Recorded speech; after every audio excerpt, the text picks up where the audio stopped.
ओम जय श्री हरि विष्णु। नमस्कार दोस्तों, आपके अपने चैनल प्योरिटी ऑफ लाइफ में मैं नीलम शुक्ला आपका बहुत बहुत स्वागत करती हूँ। दोस्तों, देव उठनी एकादशी कार्तिक मास के शुक्ल पक्ष की एकादशी को देव उठनी एकादशी, देव प्रबोधिनी एकादशी, देवोत्थानी एकादशी के नाम से जाना जाता है। शास्त्रों के अनुसार चातुर्मास के बाद मतलब 4 महीने की योग निद्रा के बाद आज ही के दिन देव उठनी एकादशी के दिन भगवान श्री हरि विष्णु योग निद्रा से जागृत अवस्था में आते हैं। तो आज के दिन भगवान श्री हरि विष्णु की विधि विधान से पूजा करके और उनके निमित्त व्रत धारण किया जाता है और भगवान श्री हरि विष्णु के शालिग्राम स्वरूप और माँ तुलसी का विवाह संपन्न करके सभी प्रकार के शुभ और मांगलिक कार्य प्रारंभ हो जाते हैं। क्योंकि चातुर्मास में किसी भी प्रकार से कोई भी शुभ और मांगलिक कार्य नहीं किया जाता है। आषाढ़ मास की शुक्ल पक्ष की देवशयनी एकादशी से कार्तिक मास की शुक्ल पक्ष की देव उठनी एकादशी तक का समय चातुर्मास कहलाता है और चातुर्मास के दौरान भगवान श्री हरि विष्णु योग निद्रा की अवस्था में होते हैं। तो पूरे 4 महीनों तक सनातन धर्म में सभी प्रकार के शुभ और मांगलिक कार्य वर्जित होते हैं। और देव उठनी एकादशी के दिन जब भगवान श्री हरि विष्णु योग निद्रा की अवस्था से बाहर आते हैं तो शालिग्राम और तुलसी का विवाह संपन्न कराने के बाद सभी प्रकार के शुभ और मांगलिक कार्य प्रारंभ हो जाते हैं।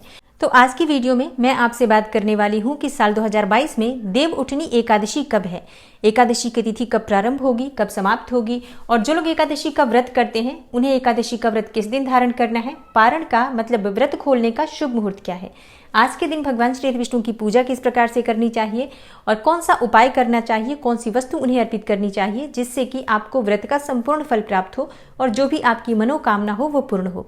तो आज की वीडियो में ये संपूर्ण जानकारी आपको मिलने वाली है, इसलिए वीडियो को पूरा जरूर देखिए और अगर आपको आज की वीडियो अच्छी लगे तो इसे लाइक भी जरूर कीजिए, शेयर भी जरूर कीजिए फैमिली फ्रेंड्स के साथ। और चैनल पर पहली बार आए हैं, अगर अभी तक आपने चैनल को सब्सक्राइब नहीं किया है तो आज की वीडियो अगर आपको अच्छी लगे तो चैनल को सब्सक्राइब जरूर कर लीजिए और बेल बटन को भी प्रेस कर लीजिए। तो इससे ये होगा कि इस चैनल पर जो नई वीडियो अपलोड होंगी उनकी नोटिफिकेशन आपको सही समय पर प्राप्त होगी।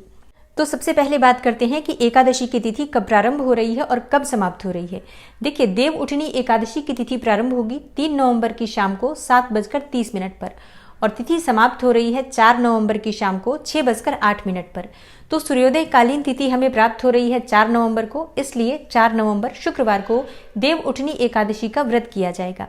और बात करेंगे पारण के शुभ मुहूर्त के बारे में, लेकिन इससे पहले जानते हैं व्रत के नियम और पूजा विधि के बारे में। तो देखिए, अगर आप पहले से एकादशी का व्रत करते हैं तब तो आपको सभी नियम पता होंगे, लेकिन जो लोग पहली बार ये व्रत कर रहे हैं उनके लिए बता दूं, एकादशी का व्रत करने वाले व्रती को दशमी तिथि के दिन से ही कुछ बहुत जरूरी नियम का पालन करना होता है। जैसे कि दशमी तिथि के दिन आप किसी भी प्रकार से तामसिक चीजों का सेवन नहीं करेंगे। तामसिक चीजों का मतलब क्या होता है, आप लहसुन प्याज नहीं खाएंगे, मांस मदिरा का सेवन अगर आप नियमित तौर पर करते हैं तो आज आप नहीं खाएंगे। इसके अलावा आज के दिन आपको मसूर की दाल का त्याग करना है, टमाटर, साग, गाजर, मूली, बैंगन ये सब चीजें भी आज आपको नहीं खानी चाहिए। एकादशी का व्रत करने वाले व्रती को दशमी तिथि के दिन से ही चावल का त्याग करना चाहिए। शाम को सूर्यास्त होने के बाद आप अन्न का सेवन नहीं कर सकते हैं और ना ही नमक खा सकते हैं। तो अगर शाम को सूर्यास्त होने के बाद आपको भूख लगती है तो ऐसे में आप फल इत्यादि ले सकते हैं, दूध या जूस ले सकते हैं।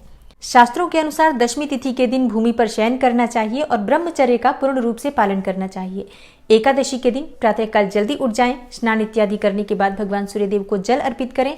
उसके बाद भगवान श्री विष्णु के सामने शुद्ध घी का दीपक प्रज्वलित करके आप अपने व्रत का संकल्प ले लीजिए, क्योंकि बिना संकल्प लिए आपको व्रत का संपूर्ण फल प्राप्त नहीं होता। इसलिए अपने दाहिने हाथ में जल और पुष्प लेकर व्रत का संकल्प लीजिए कि हे श्री हरि विष्णु, आज मैंने एकादशी का व्रत धारण किया है तो आपकी कृपा से मेरा ये व्रत निर्विघ्न पूर्ण हो, व्रत में किसी भी प्रकार की बाधा न आए और व्रत और पूजा पाठ में जाने अनजाने किसी भी प्रकार की गलतियां हो जाती हैं तो हे भगवान श्री हरि विष्णु, हे लक्ष्मी नारायण, मुझे क्षमा कीजिए। अगर आपकी कोई विशेष मनोकामना है तो आप अपनी मनोकामना भगवान श्री हरि विष्णु के सामने कह सकते हैं और उसे पूर्ण करने के लिए प्रार्थना कीजिए।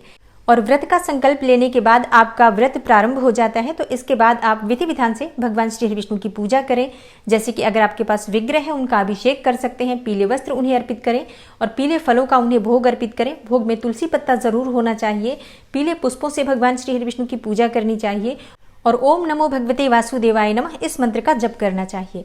आप चाहें तो भगवद गीता का पाठ कर सकते हैं, विष्णु सहस्त्र नाम का पाठ कर सकते हैं, गजेंद्र मोक्ष का पाठ कर सकते हैं या कोई भी स्तोत्र, कोई भी मंत्र भगवान श्री विष्णु का आज के दिन आप उनके सामने जप कर सकते हैं।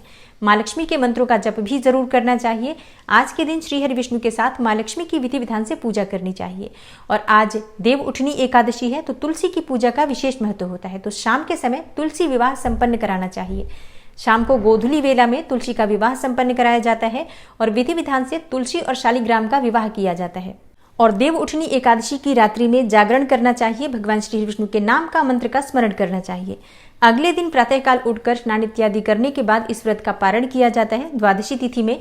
और पारण का यानी कि व्रत खोलने का शुभ मुहूर्त है 5 नवंबर को सुबह 6:39 से 8:52 तक।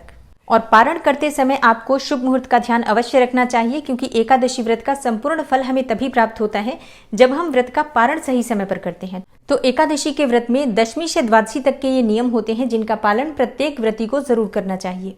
तो आशा करती हूँ कि आज की वीडियो से आपको लाभ अवश्य होगा।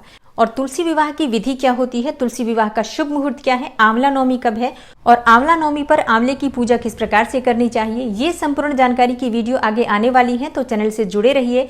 और अगर आज की वीडियो आपको अच्छी लगती है तो वीडियो को लाइक कीजिए, शेयर कीजिए और चैनल को सब्सक्राइब नहीं किया है तो जरूर कर लीजिए। मिलती हूँ मैं आपसे अगली वीडियो में, तब तक के लिए नमस्कार।